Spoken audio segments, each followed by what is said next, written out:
Yo, yo, yo. GlewMe TV, that looks sick.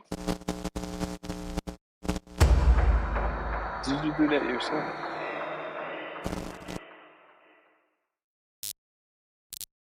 Yeah, that looks amazing. Chazzy, bro.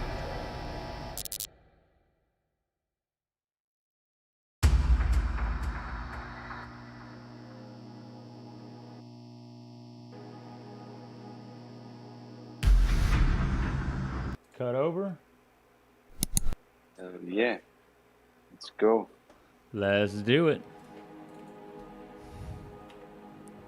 Alright, can I? Yeah, buddy. We are in play. action, man. Yeah, we can play and chat now. Alright. Cool, So, man. I guess let's start off by saying that, I guess, do you want to tell the people, whoever watched this video, who you are? Most definitely, man. Well, first of all, man, thank you so much for having me here. You know what I mean? It means a lot, you know. Hell yeah. Catching up with you. You know, I cherish you like my fam. So, who Very am much I? appreciated. I'm Serg, man. Straight out of Germany. Used to live in America for 5 years. This is where Chaz was my coach. Yep.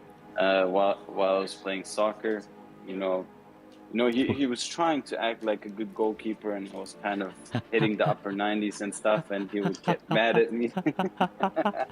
Yeah, that's how that worked. That's exactly how it worked. And then what did I do, man? I did my bachelor's in Alabama. I did my master's in PA, and then I tried to stay in America. Didn't work out because US sucks. Reasons, yeah. And then so then I went back to Germany. You know, I'm working here still a bit. I wish I was still involved in soccer, but I'm not. Kind of focusing on my career, trying to drive some business, and obviously always staying in touch with Chaz, exchanging ideas and shit. Mastermind in my eyes. So I you wish, guys man. are watching Chaz. Remember that what you're watching right now, because in a few years it'll be worth a lot. God, wouldn't that be sick, dude? If this is true and that does happen, I swear to God, I'm gonna play this video right here on fucking repeat for the rest of my damn life.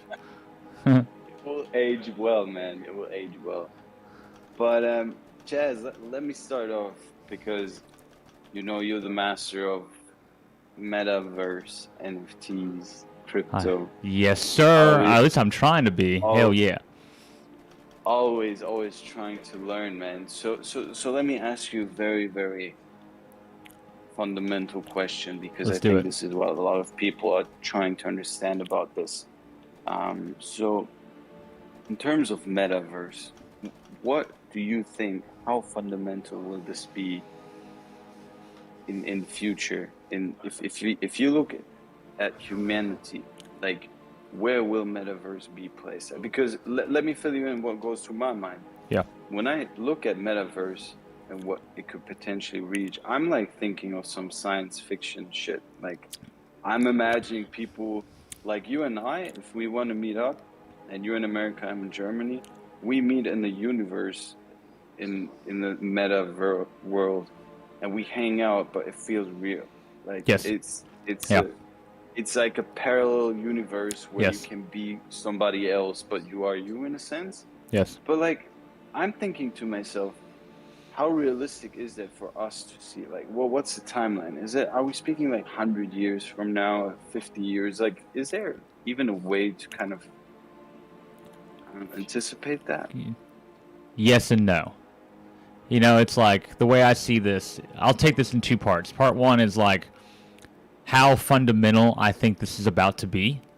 And then part two will be how long do I think this is going to really take to get to that level you're talking about. So like part one of this would be, all right, think of the internet. And we're going to take this in two parts for the internet. The internet, first off, is like so fundamental to our lives. Think about, I mean, everything I'm doing right now is the internet. All of this. I mean, it is so crucial. I work from home because of the internet. all of these things in life because of the internet. It has become a foundational part of our life. End of story. Well, then the second part of that was where it started was the computer, a web browser. Limited access. You had to be at a physical, probably desktop computer sitting somewhere hardwired in to even get on this thing. So it's a limited amount of people who are going to get on. The progression of that was the mobile phone. All right, so now you have it in your hand at all times, everywhere you go, and you're always connected. So now we're all just chatting and connected, like, really deeply. And then you take it to that next step now of how fundamental this is going to be.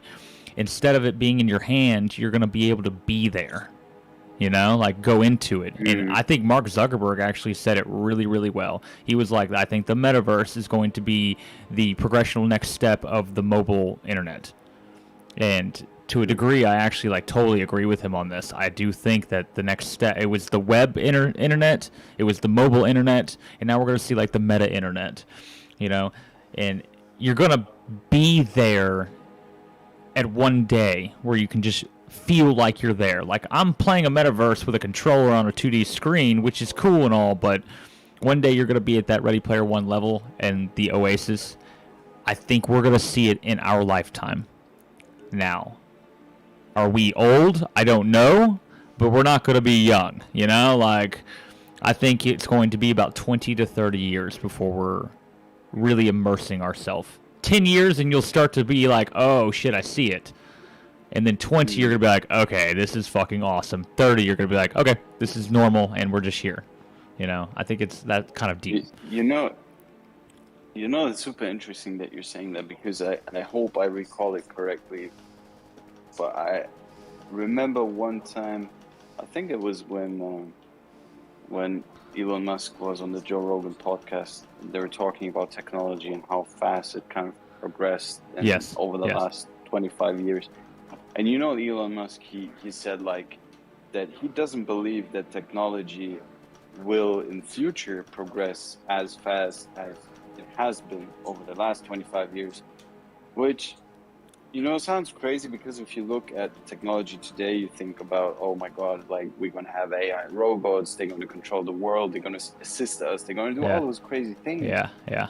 But then on the other side, and we have to be realistic, it's Elon fucking Musk. Like he's an alien, he's the smartest human being on Earth.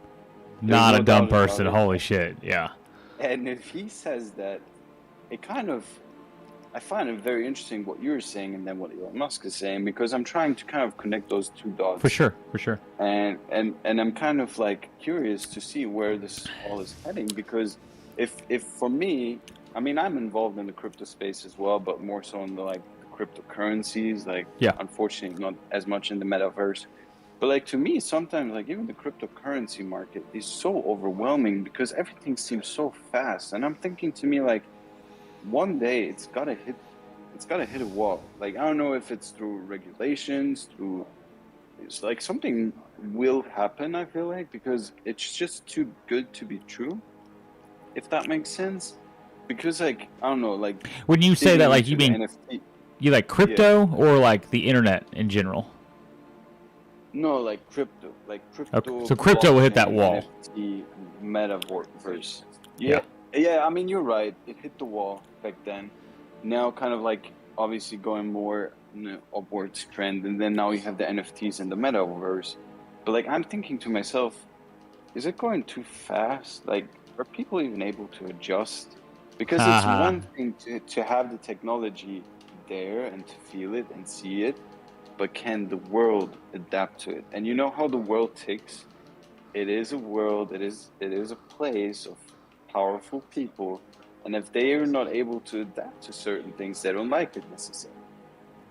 As we see with the crypto, banks don't like it. Yeah. They don't know how to adjust to it. They want to push it down. So my question to you is, what do you think, like, where is this all heading in the context of, you know, us people catching up to this technology? That's a really good question, and to be honest with you, this is something I've thought a lot about in my life, because I watch like the boomer generation, and you see just how left behind they're becoming. And the way I always describe this, I do this to my mom all the time, and she fucking hates it, but it's the truth, and it's just the way it goes sometimes. But I'm like, Mom, when you grew up in your lifetime growing up, things were changing in decades. Like we look back, it's the 80s, the 90s, the 80s, the 70s, the 60s, We're not going to be looking at the 2000s quite the same way, because it's not happening in decades anymore. It's happening in fucking a year, and everything's just completely changed. Things are happening so much faster now that you have to keep up with it. You have no choice. And especially in software where I am, you legitimately have no choice. Like, you have to keep up or else you're going to get left behind. And I think the older generations can't do it. And therefore, they're going to get left behind more and more. Now, the question that I have in my mind, like our generation, the millennials and younger, we're able to shift on a dime. Like something happens, we just kind of we just do it and we move on with our lives. We don't really think twice about it. And we can kind of keep up with the change, but these older generations can't. At what point are we going to start? It's going to get faster. We're not going to slow down, in my opinion. This is all going to just happen faster and faster. So at what point is it a combo of like everybody can't keep up, or just older generations can't eventually keep up? And one day the millennials are going to be the boomers of their time, and it's going to be like, you guys just can't keep up fast enough, Like, we're used to it changing every year. The kids of the future will be like, it changes every second. Get used to it, And we're just going to struggle with that. And so, like, I feel like that may happen, but I also feel like we're training ourselves to pretty much be ready for that.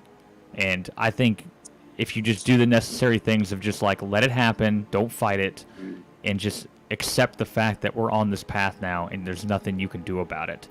And I think that right there alone will be the game changer for everybody. I think that's how you succeed in the end, is don't fight this. Let it happen. You can't fight technology.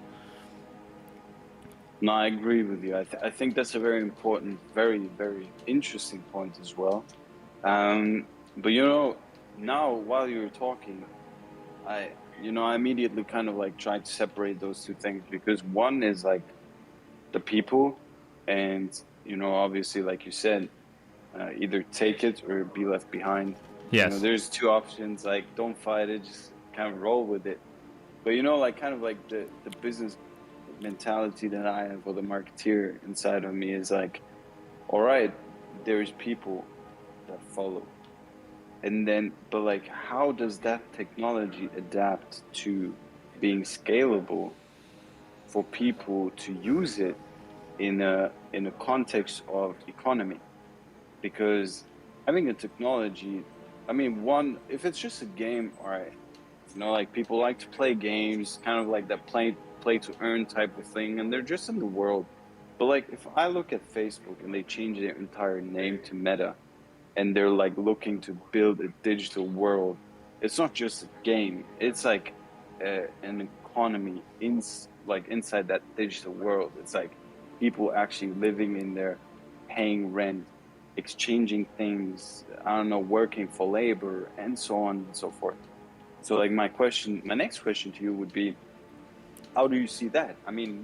A, people can adapt, but B, can we fast enough build the infrastructure to make it scalable for us to, that the metaverse is worth living digitally? You know what I mean?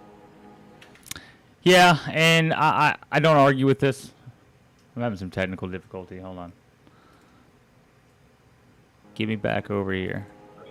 Right into a nice, fun little time there. All right, so you got into a couple different things there. Like, I think the decentralized economy part, or the economy part in general, is what really got me attached to the metaverse. Like, the game part's cool, yeah, but I can actually own in real things there, and I can make real money, and I can, actually have a second life to a certain degree in this world, financially speaking. Secondary incomes. I think this totally changes the game for everything, in my opinion, which that is what's going to ultimately grow everything in the end. And that's what this channel is. GlewMe TV is me owning an industry in a metaverse, and me go ahead and starting to try to capitalize on that. You know, I want to essentially make money from this one day and build it into something big, and it's a company that you can then sell via an NFT, you know, but how long does that take? I don't think that's going to take that long. I think that's going to happen pretty damn quick, actually. It's just going to take a little bit to get to that, like, real maximum capacity. You know, like, how cool will a TV be when you're on a 2D screen watching it? Probably not that cool, but when you're fucking there in VR and you're actually there, okay, now a TV kind of changes the game a little bit. Now you are more willing to sit down and probably watch a TV, you know, or like see what's on the TV screen, you know. So like, I think it'll take time to fully grow out completely, but in the end, that's what's gonna make the metaverse really something special. Is this decentralized? I mean, you have Decentraland, which is already live, and they have companies like Atari buying land in there and starting up casinos and arcades that you can go and spend real money. I wish this would work. Oh, I'm about to die. I'm about to die. I'm about to die. I mean, all right. That's a very cool. All right. So here's the thing. There's millions of projects, right? Yes. In crypto. Yes, for sure. There's, I guess millions of projects coming into metaverse, gaming, NFT, whatever the hell it might be. But like, I mean, at the end of the day, only the best survive. Yes. It's always been like that is not a joke. There's always place for more, but I want to say there's place for followers, and there's the place for, you know, the top-notch company. So let's say, as of today, the top-notch company in Metaverse is Decentraland. They're the top dogs. I understand it. Yeah. And so GlewMe is very early stages. Yes. My question to you is, what does the future look like? I mean, do you think they will kind of, in the very far future, they're kind of collaborate with each other? Are they going to migrate into one? Because to me, keep going. No, keep going. But how many projects are going to survive? Because I kind of envision it as like, kind of like different planets in a sense. Like GlewMe is one planet, Decentraland is one. But then the question to me is, who goes where? Like what? Because at the end of the day, it's the same thing, isn't it? So what do you choose? How many projects survive? Is it the same thing? What's your take on that? It's not the same thing. All right, so like the way I describe it to someone, and especially the way I see it in my head, is like, all right, well, what if you only had one country? Well, why have another country? What's the point? They're the same thing. They're just a country, right? Well, no, they have different governments. They have different setups. The people have different cultures. There's different things going on there. So, like, you go to Germany versus you go to France, they're not identical. These are different places. But here's the thing, bro. Germany, France, Germany, UK, Germany, US, they interact with each other. Is For sure. Decentraland going to interact with GlewMe? So that's the next step of this, is that NVIDIA, the company that makes GPUs and graphic cards and, you know, processors or whatever, they're like the leaders in graphics, okay? They are currently working on a metaverse to connect metaverses. So they want to be like, you know, the subway station for metaverses. So you go there, and then it's like, where do you want to go after this? Go, you know? And they're just setting up a place that will allow you to connect all these. So I think the way that you can fly from one country to another will be the way the metaverse will also work. Each metaverse will kind of be a country, and then you can travel each one of them. And the key is interoperability, where you can carry over your avatars or your money and like different attributes with you, you know. But the key part to this that we all need to remember is that not every metaverse is going to be the same, and that's why, like, why did I pick GlewMe? If Decentraland's the de facto leader right now, and they're launched and GlewMe isn't, and they're kicking ass, why not pick Decentraland? You know? Why didn't I go with that one? Why did I suddenly throw in a bunch of money into GlewMe? Why would I do that? You know? It's because when you look at it, Decentraland is cartoony. It's just like a world to just kind of be there, cool. You know, like, it is cool, and it is decentralized, and it is crypto-based, and there is a lot of cool things to it, and I'm not arguing that, and I have wanted to buy in, but I just didn't get in early enough for the cost of it. But, like, all right, now we look at GlewMe. All right, so like, what's special about GlewMe? Well, GlewMe doesn't look so childish. You have a more of a 3D kind of more lifelike GTA feel to the game, more modern. It's like GTA, right? 100%. Yeah, and we're just at the demo stages with, you know, like not everything ready to go. You know, this is just like bare bone shit we're looking at right now. But this is a little bit more kind of step up in graphics and maturability. But that's just one aspect. You can buy industries. You can't do that in Decentraland. Now, you can buy land and build companies, but like we're building a world that's already kind of pre-set up and ready to go. Then they're going to take it a step further where then you can start playing GTA style games. There's a game going on within the world. So you can go there and just live and just own shit and just work if you wanted to, or you can go and you can actually like play and try to earn money and try to take on challenges and find hidden treasures and all kinds of little things that are going on in the background that no one's really paying attention to because you don't really have to unless you really want to. You know, so there's like this deeper part happening. It feels the most like the Oasis. And to me, the Oasis is what the future should be, is where it's this vast world, anything goes. There is a deeper part of it, but there's also just like a surface level part as well. I feel like Decentraland is very surfaced. You know, like there's no deeper game going on. They're just like going to host some festivals and you can go roam around. You know, like, cool. But in GlewMe, shit, dude, you can go get a car and go do drive-by shootings and like take on a frenzy challenge and try to earn money from like killing things and like robbing banks and shit. You know, like that's a really cool aspect. And you can die. And in the game, they pretty much claim that like when it's launched, if you die, you can lose some things. You'll keep a lot of things, but you can lose. You know, like there are certain things in the game that you'll end up losing if you end up dying. So there's like a risk to going down that road. You know, I just feel like it's that vision for the metaverse is GlewMe. Decentraland is a dumbed down version of what is possible. And then to finally say my last piece, Horizon is Facebook. It's centralized.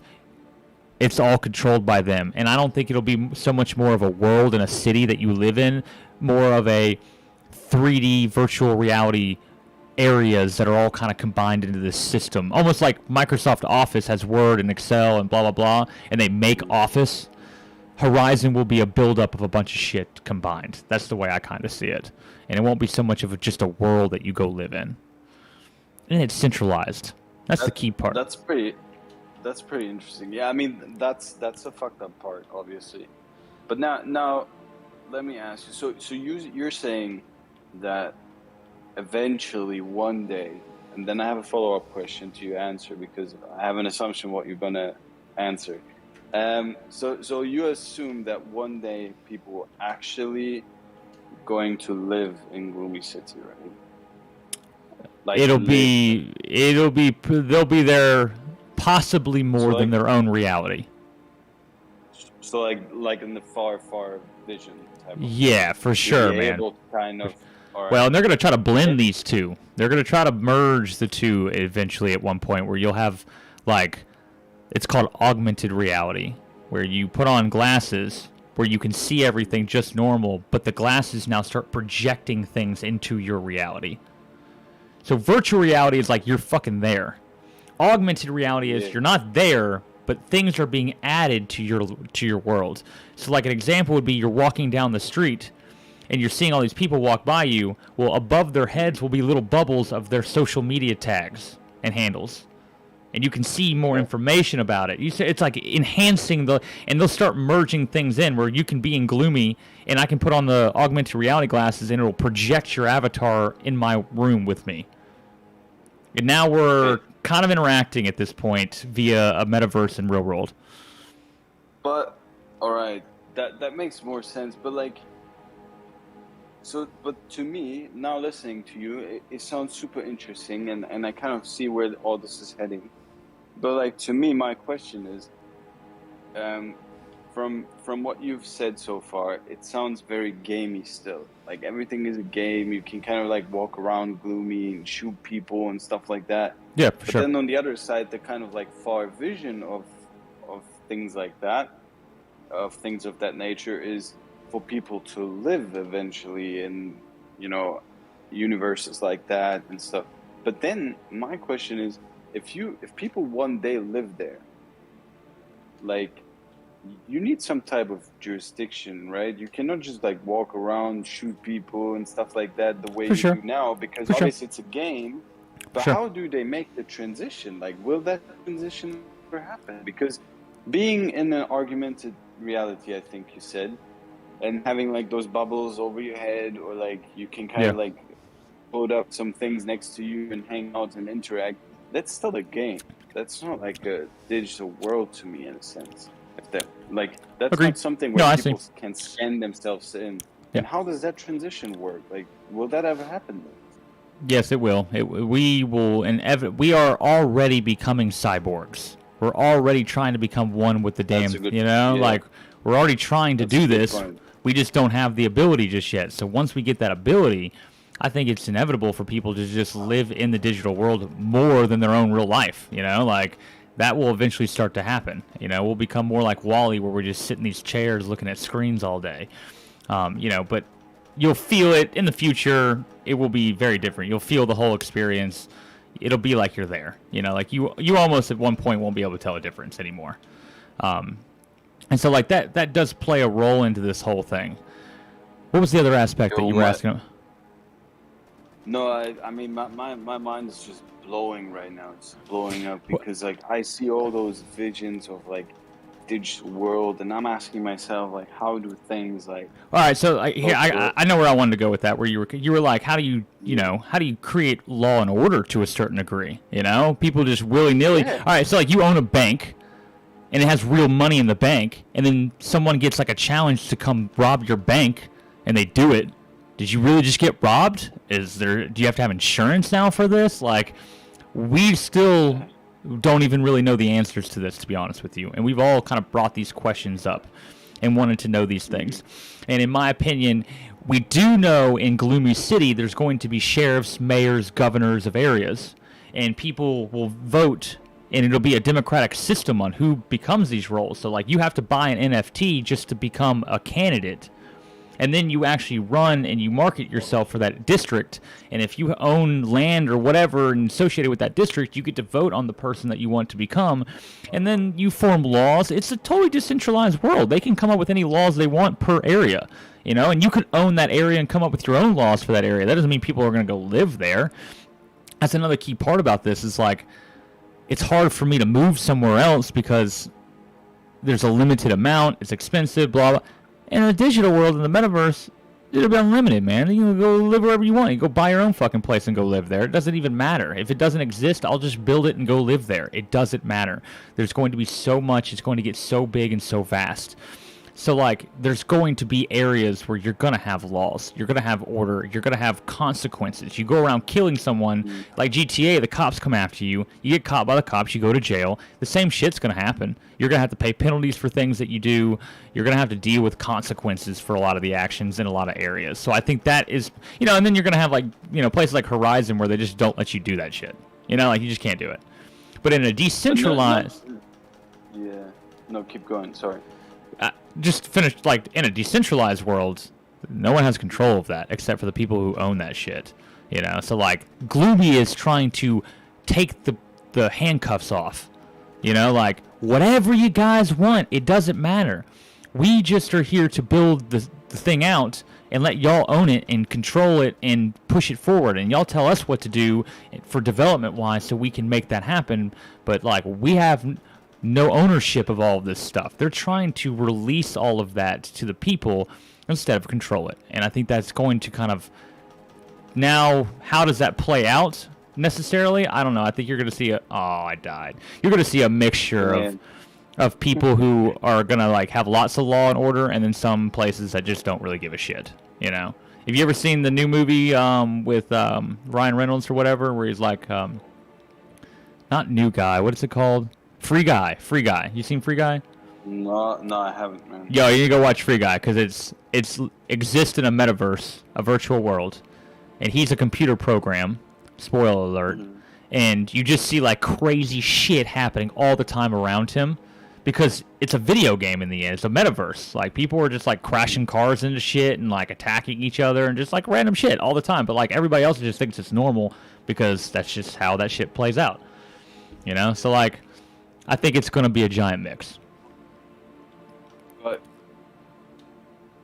all right. But how do you think governments are going to obey to this entire thing, especially like in terms of data privacy and stuff like that? And I mean, I know you guys over there in America are somewhat cool and easy on certain things, but like Europe, I can tell you, there's a whole different ballgame. Especially Germany, the European Union, they're coming after Facebook big time because of data privacy issues and stuff like that. And then I can imagine a metaverse, you know, where governments may not have the control that they would like to have, to control the narrative of certain important things that we have. I mean, I'm thinking about like buying real estate. You know, like I'm in this world. I buy real estate. Yeah. At some stage in the future, when it becomes super legit and the digital world is somewhat equal to the actual world, and you all of a sudden have like real estate worth, I don't know, $5 billion, and the government has no control over it, and there's no bank in between who issues like interest rates, who does this and that, and it's all decentralized.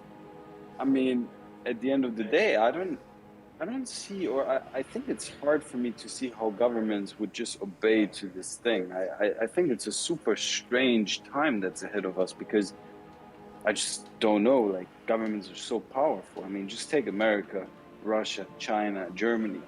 Like, why would they just simply obey to this entire thing? You know what I mean? They won't have a choice. We're already seeing it. We're already witnessing. It's going to be dirty. It's going to be dirty. What do you mean? They're not just going to give it up like... I mean, they're not just going to give it up like that. They're not just going to say, all right, people, just have it. I mean, they're going to try to shut it down, don't you think? They'll fight it, like the same way they're fighting crypto right now. You know, they're currently fighting crypto, and they're trying. The U.S. government is fighting hard to stop crypto. You know, like in a lot of ways, they don't have a choice. They won't have a choice. In Gloomy City, all the data is pretty much encrypted behind the blockchain, or it's fake anyways, and it's all based on the blockchain. So it's decentralized, and there's no central servers holding all of this information, essentially, unless you want to put it there. And no one will have an option otherwise, so there's nothing you can really do about it, and there's nothing the government could do about it. They can fight the centralized ones with Horizon and Facebook, sure, let them, that's fine, but there's going to be the decentralized options. You can fight Bitcoin all you want, but it doesn't stop Bitcoin. It cannot stop Bitcoin, and you will always have an El Salvador country that's going to want to adopt it because the U.S. has a lot of stronghold on the dollar and the global currency reserve as a whole. You know, we're a major freaking economy based on the U.S. dollar, and they have interest in keeping it that way. But El Salvador is a small country that does not, and they want to find ways to grow. Well, naturally, what do? You do Bitcoin. You do something that's outside the realm of fighting the dollar, and now you have routes around the governments now. You know, like that's the key part of all of this is we need routes to get away from them that they can't touch anymore. If they can get their hands on it, we're fucked. But if they can't get their hands on it, then we're fine.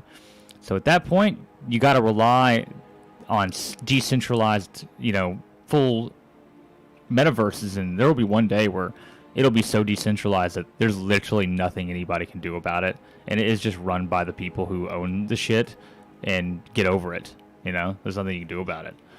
And that's the future I want. I want to take away power from the governments because they're clearly not capable of handling it. And therefore, why? Why should we trust them to do any of this bullshit when we can just do it ourselves? You know? Yeah. I mean, I agree with you, and I agree with you. I just hope that really...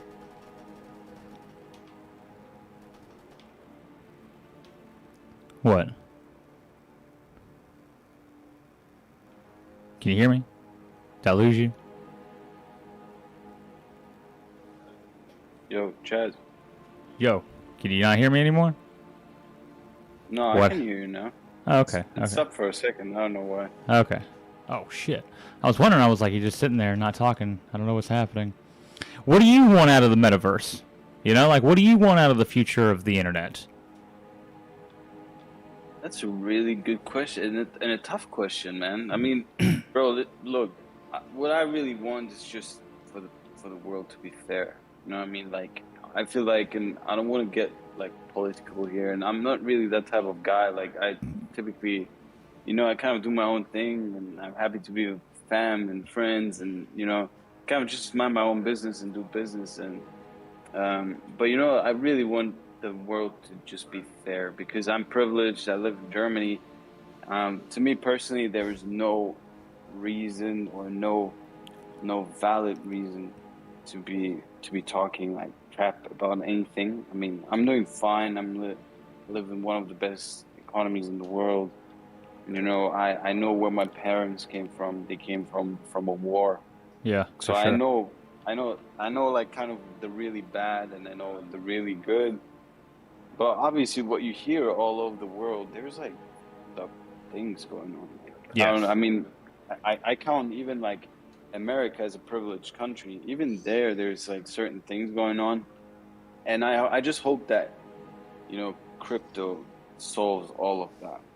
Like that's my main hope, that crypto solves everything, that everything becomes more decentralized because there's so many like chains in certain decisions. Like for example, if I want to buy a house, there is like a lawyer that needs to be involved.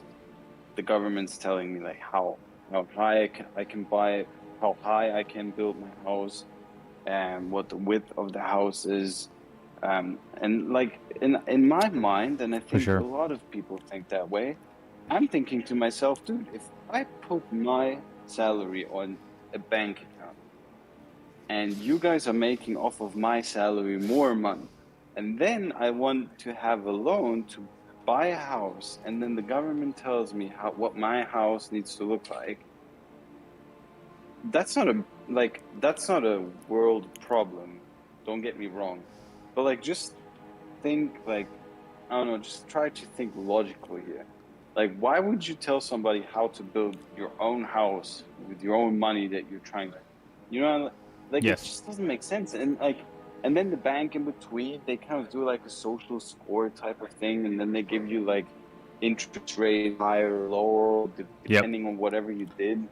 And I'm thinking to myself, dude, first of all, we're all human, we make mistakes, but like, don't judge people on what they're doing and then make money off of them by increasing the interest rates. And I get that. Like I'm from the business world. I know why why the banks give high interest yeah, rates. They want to yeah, have yeah, securities and stuff like that. I yeah, get that. But yeah, to me personally, I want to say it's not necessary because if I want to buy your house and I have money and I come to you, even if I don't have money, let's say we do installment. Why do we need a bank? Why do we need this? Why do we need a lawyer? Like you for and sure. I, let's do it. Let's just sit down and I buy you a house. Yeah, There's no need to be involving like 5 million parties and everybody has a say. And I just hope that they kind of take care of this. I think that's already And starting just to kind of happen, and I agree. yeah, like kind of eliminating all those unnecessary parties who just make profit off of certain things. Yes, Um, and then in terms of meta world, I'm honestly, I'm kind of hesitant because my big hope is crypto and as crypto and like the blockchain technology, and the meta world would be more fun for me. Like fun to see how things develop, like fun to see where this all is heading. I for mean, I sure. would love to scan myself into a digital world and be running around and hang out with you without having to take a flight all across Hell the yeah, ocean. yeah. Um, that would be fucking amazing. But I mean, we'll see where this all goes. I just hope that, like you said, that crypto never dies off. I mean, China tried to kind of like cancel on Bitcoin, and then Bitcoin, this all the servers just kind of moved to America, and Yep, now yep, they're like up again. And I hope that this continues. I love the vibe that is in the society right now. I love the vibe, how people are kind of like, all about decentralized and, obviously like sharing their opinions and being more individuals in a sense, because You know, I felt like we at some point we lived in a world where it was off being different. It was off sharing your opinion. Everybody was the same, and like everybody was trying Yes. to fit into like some sort of echo chamber or like a certain narrative. And if you say something wrong, you immediately black or white. Like, Yeah. you know, it's either this Yeah. or that. It's either Yeah. wrong or right. And Yeah. I feel like that's not what life is about. There's so much in between, and the beauty is in between. And I hope that the decentralized system kind of brings that back. I totally agree with you, and I'm totally in support of all of this. The one thing that I would say to you is that the metaverse, there's such a possibility to create a life and money and an income and something like a company there. There's opportunity there, you know, and I think the metaverse is really just an extension of cryptocurrency. You know, like they kind of need each other to a certain degree, you know? So Yeah. there's opportunity there. There's opportunity in crypto, and I think there's opportunity then in crypto and the metaverse combined. And I think that's why I'm so excited about it, in my opinion. Is like, yeah, video games are cool, but I don't want to go around just killing zombies. I want to build shit and have a like a real world that I'm playing in and being a part of and helping build, you know? And it's going to be, to me, like, this is such a nerdy ass stupid dream of mine, but like one day I truly believe that like my daughter is going to play and be inside the metaverse the same way kids today are using Snapchat. It's going to be in their face all the time, second nature. So at that point, like, man, I would love to have a big foundation of stuff for her to have, and she can inherit. And so, like, she'll have a place to go there with her friends. She'll have cars to go roam around with. She'll have cool shit to do because I've already spent the time gathering it and having it, and that's the future of the internet. So I'm hoping that I can just let her inherit a lot of this stuff, you know? Like, she wants my industry of TV, and she wants to take it on. Well, then, yeah, inherit, take it. Let's do it, you know? Like, You know what would be really weird and cool and all sorts of things, really. Imagine one day being able to kind of like, when you, God forbid, pass away, and you kind of scan your consciousness into the digital world, and yes. your daughter can come, and that would be, I Yes. mean, again, it's Yeah. cool, it's weird, It's weird. but I mean, it's possible. But it's awesome. In a way. Yes, it is. That's the future, man. I really do think that you'll be an AI in the metaverse one day. You know, like you can just go and like chat with the AI, and it'll you know, like you theoretically, man, you could transfer a brain over. Now, this is where you get into like what makes you actually human and you know, what makes you you. If that person, if a clone of you has all the same memories, is that actually you? You know, like what happens to my consciousness? What happens to me then at that point? That can't be me. So how? This is where I say like the brain can't be copied in that way. Sure, you can put all my memories in someone else and mimic me really, really well, but that's not me. You know? Bro, that's pretty crazy if you think about it, and kind of going back to our point about how fast-paced technology is, man. Bro, the things we talk about now on a legit basis were like a top seller science fiction film 25 years ago, like, and now we're talking about it like it's actually about to happen. Yeah. Like this kind of blows my mind, and like I wonder what this entire world and dynamic is also going to do in terms of like development of society and individuals and people. I mean, obviously you see the transition. I mean, you and I, our generation, we back then when we grew up, we went outside, we played soccer. Today everything is digitalized, which also has a huge influence on how people interact with each other. And I wonder what the interaction, what the social development is going to look like in metaverses like that.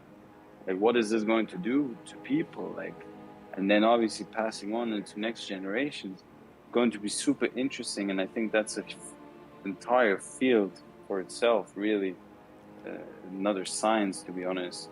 Yes. But in terms of like what interests me really, and I mean I'm somewhat into the game.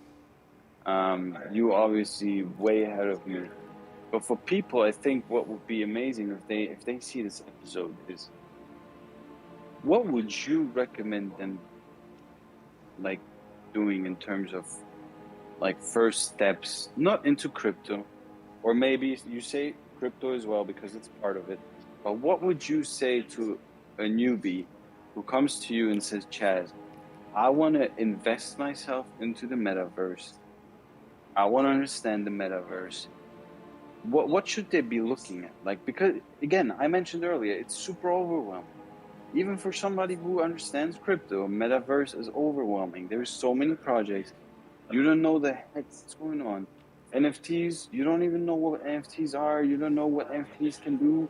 I know like pictures being sold for $7.5 million. I still don't get it. Like, all right, there's my name to this thing. But like, why is it worth 7.5 million? Yeah, the demand is there, sure. But why?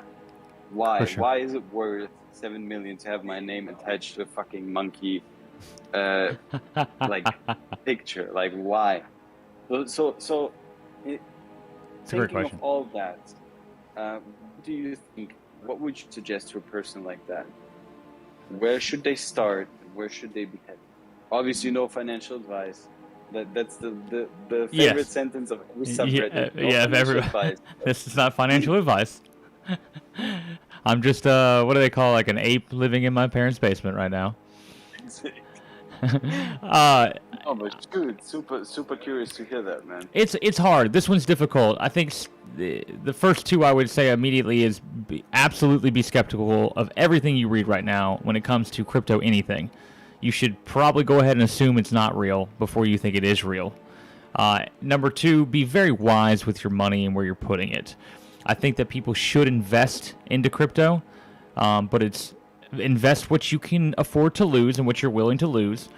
And then be smart about it and don't be emotional. Don't just jump in because you hear everybody talking about, oh, mana, and then you jump in and then suddenly mana tanks because you jumped in too late.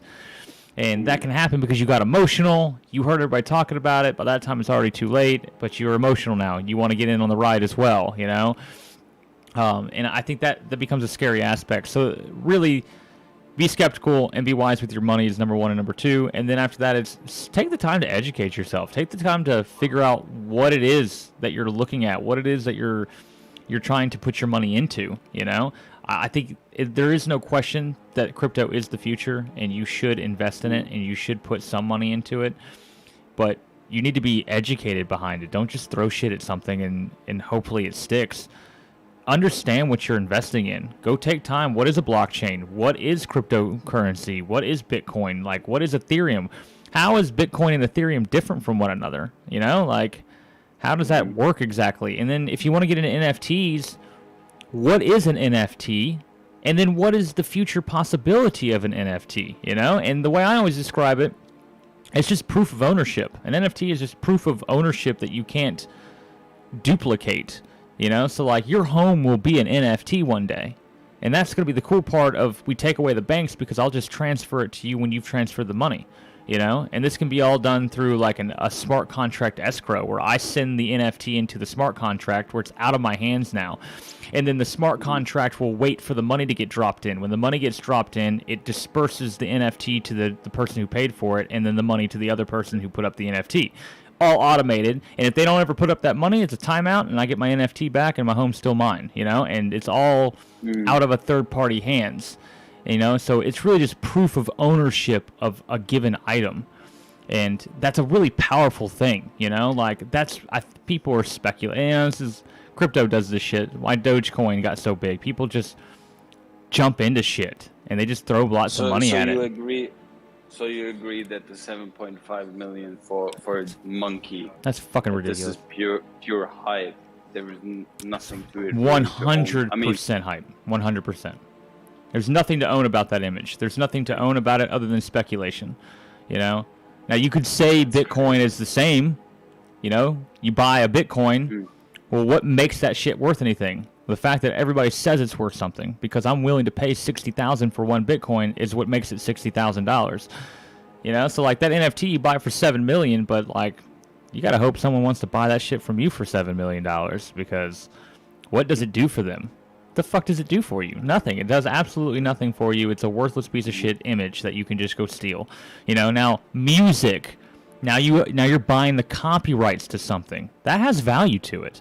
A home or something like that, or a loan or something that has value that comes along with it. So like in gameplay where I own land inside the metaverse, that's going to be an NFT that I own to prove that land. And that's worth something, Like, that's worth something. But to me, just like an image, image is not worth shit. Yeah, or maybe like, I don't know if that's a good example, but I imagine like an artist who's like, when you're dropping music and he has his music as an NFT, and every time it plays, he gets royalties. Yeah. That song is to his name, and like, for sure. I mean, every time you play the music on the blockchain, immediately the royalty gets sent to the sky. So there's nothing you can do. You cannot steal that music. So that I think is pretty cool. And I think I read today an article about like how this type of NFT really saves artists and gives them the platform to be paid fairly. I think that's a cool thing, but that monkey example, man, that's fucking ridiculous, dude. Yeah, and but like, that's crypto. I mean, that's crypto in a nutshell. That just comes with the game, for sure. And I don't argue with you. That's why I say people be wise and don't just throw your money into something unless you're willing to just burn it away. Like, sure, you could make a lot of money. I know plenty of people that I've read about who have made millions of dollars off of buying NFTs. But like, that's a dark world you're going into. So I hope you know what you're fucking doing. And I mean, also looking kind of at like the future, and like, that 90% of all projects are going to fail one day. Yeah. That kind of recognize that and to be aware where you're putting your money in. I think that's very crucial. But one thing that's important for me to mention at this point, because you're speaking about educating yourself and stuff like that, I really want to point out to the audience that is going to watch that video in replay one day, hopefully. Chaz is the living example of educating himself and being successful. Like, I remember back then, bro, when I appreciate that. When you were a coach, and you're doing it for love. You loved soccer, you were coaching, but there was simply no money. Yeah. And then I know you're studying, you're doing your media thing and stuff like that, and then all of a sudden, I know it just grabbed you. You just wanted to code. So you grabbed your first book. You started teaching yourself how to code.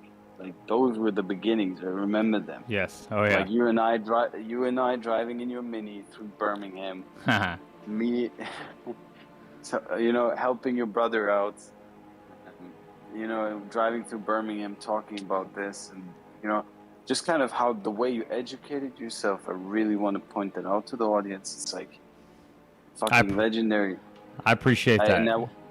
And I want people to know that you can do anything in life. Like, educate yourself into crypto. Yes. Don't be fucking lazy. Be aware, be humble where you put your money in, and look for the opportunities and take them. Yes. Don't talk, take them. Yes. And this is what Chaz was doing. Like, back then, he didn't go to fucking college to code. He didn't do this. Like, he did it all by himself. I went to film school. Reading books.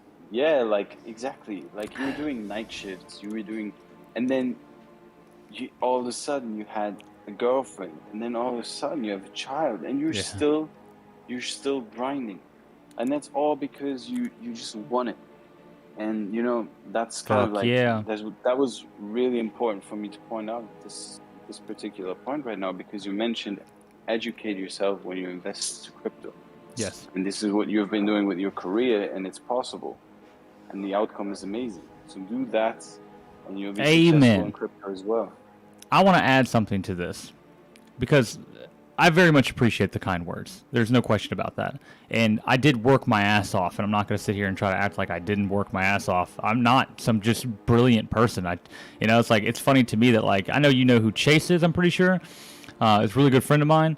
And, like, he's known me my whole life. And, like, he watched me learn to program sitting next to him playing Halo all the time.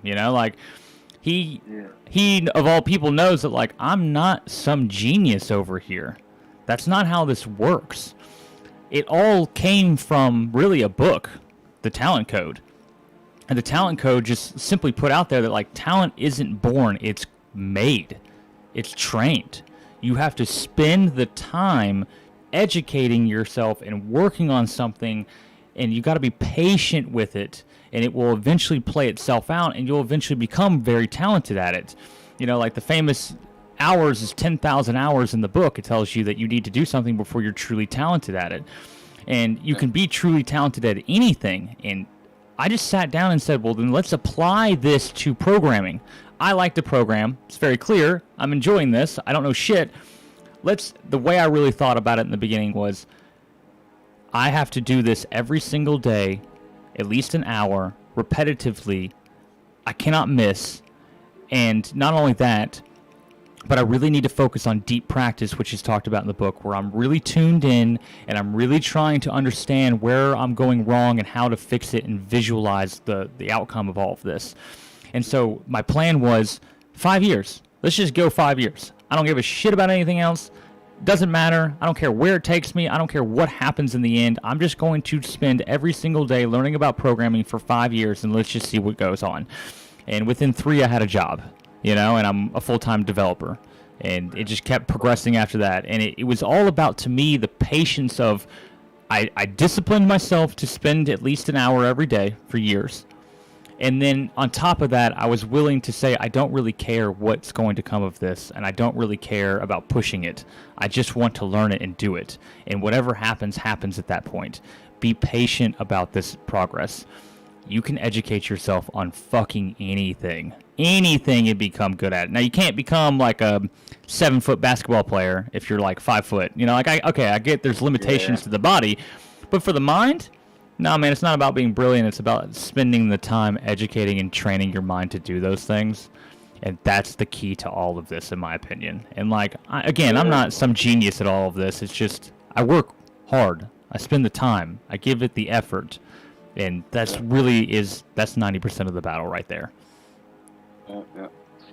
Yeah, man. I mean, perfection is not the end station. Perfection is the journey. And if you're able to put your mind to the journey and what you're doing, and kind of, you know, be humble and be proud of that process rather than the end result, because the end result at the end of the day can always change. You never know what's going to happen.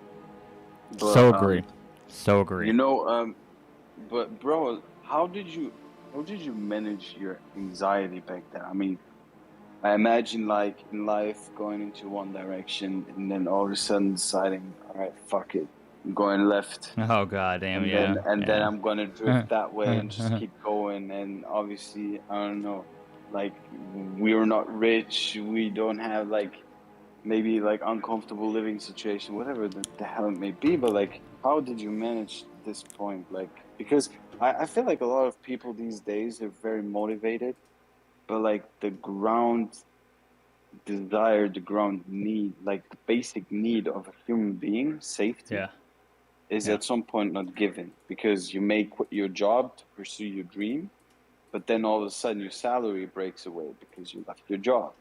And then immediately you get anxiety because you think, dude, I just made that step to follow my dream, but I don't have any income. Like, how do I pay my rent? How do I eat food? Like, how did you manage? Like, what did you do back then?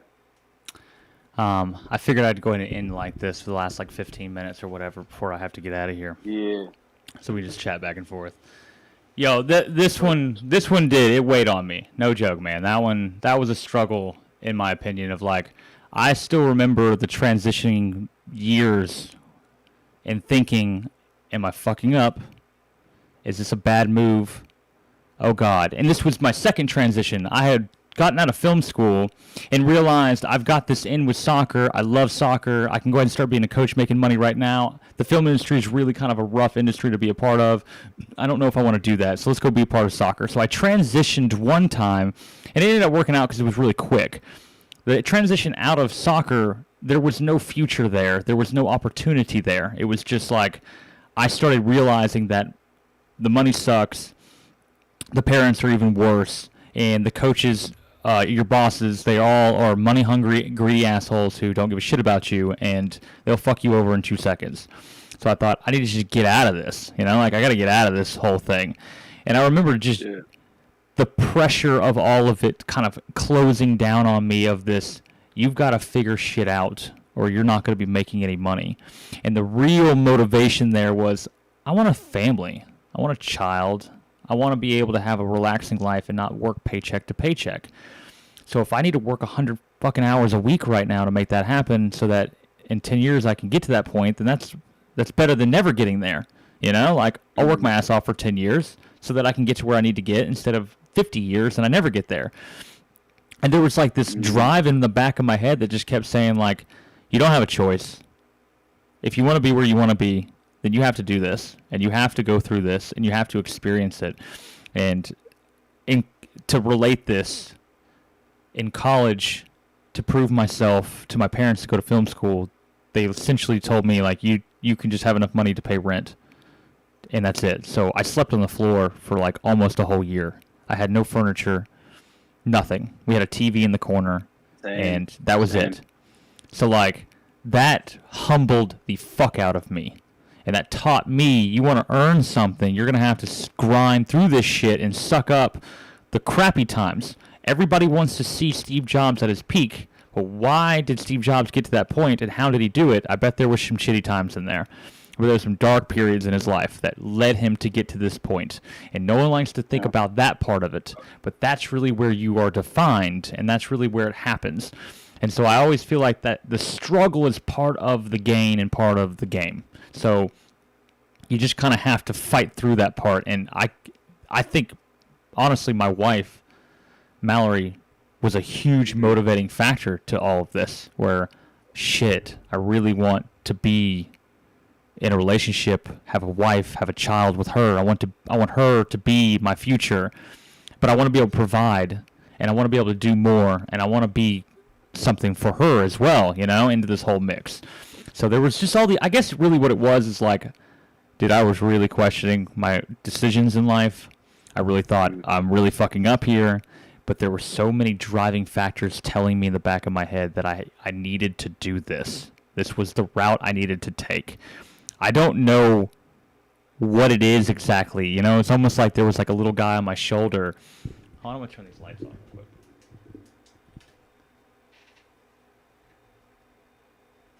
It was almost like there was like this little guy on my shoulders that was telling me, "No, you gotta do this. You gotta do this. This is the route." And the further I've gotten into technology, the more I've realized, like, oh, thank God, I was willing to struggle to get to where I wanted. And I don't think anything in life is worth shit if you don't struggle to get it. It's just not worth it, you know? And I think the most important thing on top of what you just said is to finish it, because, and this is kind of like the point that I was trying to make back, like, I don't know, 20 minutes ago when we were talking about the metaverse, like how things are going to develop. I mean, technology is such a huge part of our life these days, and it changed the way we communicate, and most importantly, it changed our attention span. And these days, I mean, you see it everywhere. Like, people fight, they get into fights. Instead of talking it through and talking about it, they just turn around, they get attention on Tinder and whatever the hell it is. And, like, it's so easy because everything is so accessible.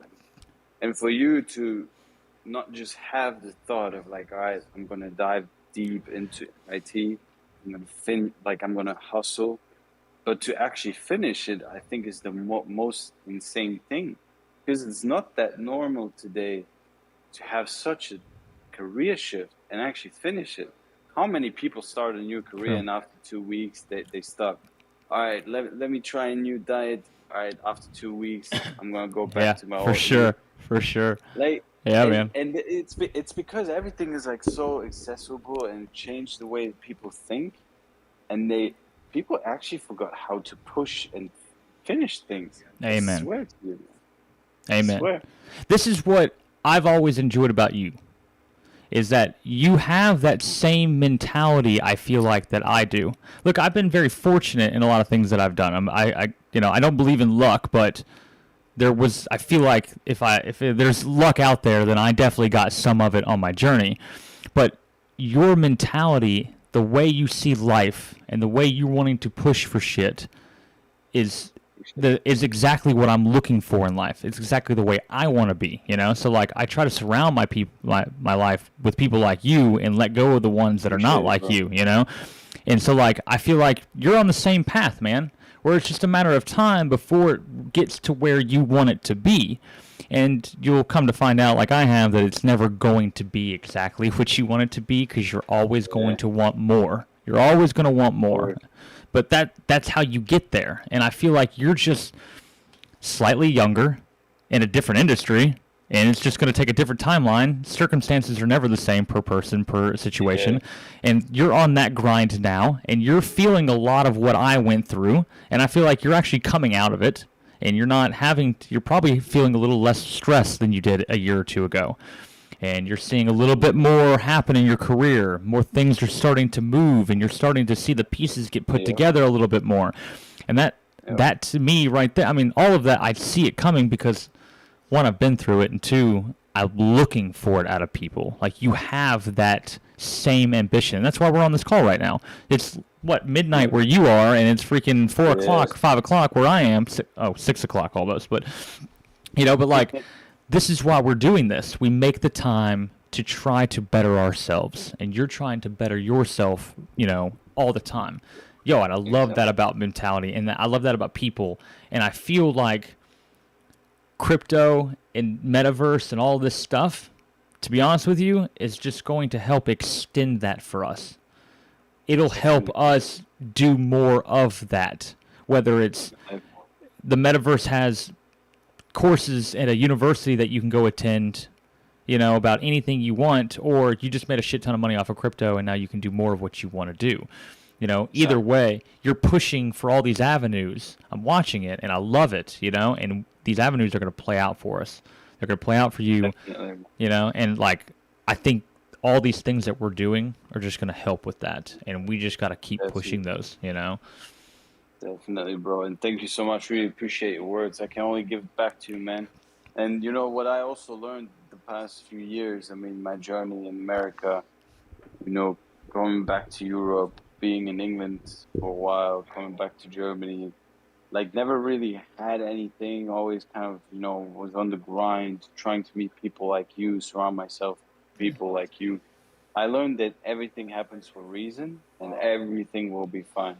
Yes. And that kind of gives me the calm. Like, how many times people ask me, like, hey, you have such a calm, like, aura around you. Like, whenever you do. Room, you definitely have that. Like, you do. Chill, like. Yeah. And I always tell them, I'm like, because I believe that everything will be fine.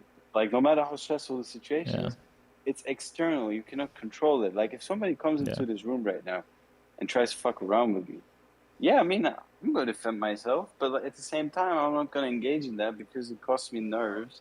And I know for a fact that everything will be fine. Like, there's no reason to, like, be pissed or, like, I don't know how many people, if you actually take a look at it on the streets, like, they drive fast, and then all of a sudden somebody's cutting them off, and then, they're going mad, like, oh my God, I'm going to fuck you up, blah, blah, blah. And I'm just thinking to myself, why? Like, just chill. I mean, people actually get legit mad about that stuff. And I'm one of them, man, and it's not good. It's not good. I told him, I wish I had more of you in me in that situation, dude. I got bad road rage. Yeah. But, bro, the thing is, that's a small thing. And now imagine people on, like, CEO level or, like, COO where, like, I mean, those people, obviously, they're in a position for a reason. But, they're dealing with stress on a whole nother level. And if you're not able to, like, be calm and imagine, like, all right, everything is going to be fine because I know what I can do. Same as you when you taught yourself how to code. You know what you're doing. You know the time that you're putting in. Why would it be bad, ever? You're literally coding every day 2 hours. Why would you be bad? I think the good old Kobe Bryant said it multiple times. He knows how much time he put into becoming the basketball player he was. Yeah. He doesn't have to be afraid of anybody. Amen. Because he knows he practices more than everybody. Yes. And it kind of goes back to your talent code calculation you mentioned with the 10,000 hours. Put in more hours. 10,000 hours. Yeah, like, you be afraid. You don't have to be. And if you go in somewhere and it doesn't fit, I mean, there is this thing called chemistry. If you walk into a room and you just don't vibe with that person, then so be it. Amen. It happens, man. Amen. Fuck it. I feel like there's frequency levels for people and their personalities and who they are. And some people's frequencies match up better and some people's don't. And that's just the way it goes. But dude, emotional stability is so important to me. Because so many people don't have it and they lose their shot. I'm like you in so many aspects of this one where I'm like, why are we freaking out about this right now? Why is this something to be panicking about? Like, this is like really minor in life, people. Like, we really don't need to be giving a shit about any of this right now. Yo, and I'm totally on the same page. And I love that aura. And I feel like I love the fact that comes from this idea that you just know things are going to work out. You know, like, I don't know if that's where mine derived from. I don't know. Like, I've never really thought twice about it, to be honest with you. So, like, that's like an introspective thing now I feel like I'm about to do on myself. It's like, where does that kind of calmness come from? And it may be drug-induced. You know what's also very important, bro? And that's what I learned, and it just opened up my life, I swear to you. To be graceful to yourself and understand that you don't know everything. I'm going to give you an example. You know how many times you are in a situation and somebody asks you something, or I don't know, or you kind of want to present yourself, and then you say things that you don't know, or like you say things, I mean, no, that was the wrong wording. You say things, you pretend to know things that you don't know. Yes. You pretend to be somebody that you're not. And that puts so much pressure on your mind because you meet that person once, then you move on. You meet that person twice, you have to keep up the same lies, basically, that you're telling yourself, but not in a bad way. You didn't go into the situation wanting to lie. You just kind of, it's a reflex. You try to fit in, you try to, like, be somebody, like, it's like fucking Facebook, man. You're trying to present something that's not really there. And I don't understand why people do that so much. I get to a certain degree. I do it to a certain degree. But there's a level of, like, just be humble and say, I don't know.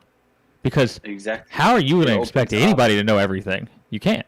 It opens up, like, for me, for my life, it opened up so much. And it's a daily practice. You know, I still, on a very small scale, I catch myself where I'm like, dude, why did I just say that? That's not true. But then it's kind of awkward reversing that entire situation, so you just kind of move on. But like, I try to remind myself every night that the next day, don't do it. Yeah. And it's like fucking cancer. It's there, like, it's around you, and it just waits for you to, like, step in. I want to point something out real quick. I'm sorry, but I have to.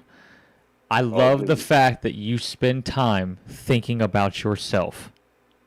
I think that is a totally underrated aspect of life that people don't do enough of. And I just have to count that. I have to, like, call that out real quick that, like, thanks, well done to you, man, because that's how you get better, is you spend time thinking, what dumb shit I just did, and I need to not do that again. You know, like, super important. I appreciate it. I mean, everything starts with you, honestly. Like, you can blame whoever you want, you can do, like, everything starts with you, and at the end of the day, you have only yourself. I mean, when really shit hits the fan, and I know I'm exaggerating right now because there is a family for a reason, there's good friends for a reason, and obviously you have your girl, but if shit really hits the fan, you only have yourself, you're by yourself. So be happy with yourself, be respectful to yourself, treat yourself the way you would treat other people, and then everything will be fine, man. And always have a smile, and never take things too serious. Dude, are we twins? What the fuck is this, man? Like, I feel like you're literally speaking for me right now, like, verbatim what I would say, you know? Like, that's hilarious, man. That's why I'm grateful that we are vibing and our chemistry is right. because that's what I need, man. Yeah, only if I was gay. If I was gay, Serge, dude, we'd be on a good path right now, man. Now you would have to be gay too, I guess, but you know what I'm saying. We would be having a relationship. Bro. Yeah, yeah, that's hilarious. Yo, first off, I guess let's do some closing thoughts, which I fucking hate because I would like to keep going with this, to be honest with you. And I told you before this shit happened, I was like, that fucking hour and a half is gonna go by in like fucking 2 seconds. Yeah, it will fly. First off, I want to say, like, thank you. We need to do this again. I think we have so much more random shit we can chat about. And we just chatted about, like, the metaverse, and we kind of forced that one today. You know, like, I know that if we just started having these conversations, some of the cool things that would come out of them would just be fucking cool shit. So we need to do this again, even though we're, like, 7-hour difference. So what? We need to do this shit again, for sure, man. Oh, but definitely. I'm down for it, man. I love it. Honestly, and thank you so much, man, for taking the time. I know we're both super busy, but you see, I'm willing to stay awake. I'm willing to hell yeah, to help you out, to help us out, to have those conversations, man. So let's keep it up, man. For sure. Yo, hell yeah, man. I appreciate it. And I guess, is there anything you want to leave off with, just real quick, to anybody, to all the people not watching this right now? Remember the name Chaz. That's all I'm gonna say. 5-10 years from now, remember that name, and hopefully you and I will be chilling on our yachts that Safe Moon is gonna provide to us. So, dude, I think either way, I'm gonna fucking take this video and send it to you in 50 years and be like, you were totally wrong about that Chaz guy. But thank you anyways, and I really appreciated it, and it's been a good 50 years. Yo, it's hilarious. Bro. Everything is going to happen the way it's supposed to be, and it's going to be positive, man. So, yo, I got so much more to say. Shit, we've got to talk more about this stuff, Serge. This is gonna have to happen again for sure. You know, bro, definitely. Let's. I mean, we're in touch anyways every day. For sure. You know, I'm.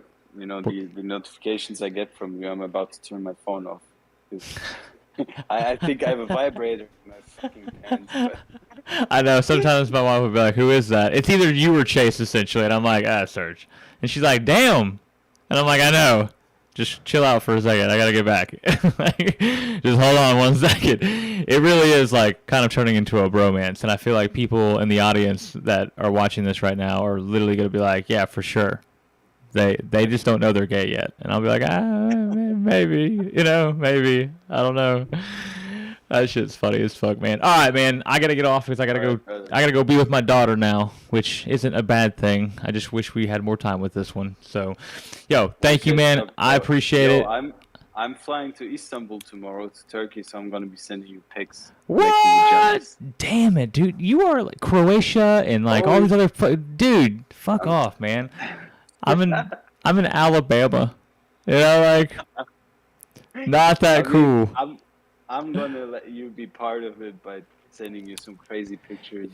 Thanks, man. Let me be a part of it by just like making me jealous as shit. Like this is the part of Facebook that's like real, you know? Like all these people send these pictures when really they probably just got it off like fucking Google or something. You're fucking there and it's real, and that pisses me off. I know. Yeah, that's hilarious. Brother. Hey, you take care, man. Much love, and say hi to your family, man. Yo, love it, man. Hey, actually, hold on. I'm just gonna cut us off. Bye, everybody.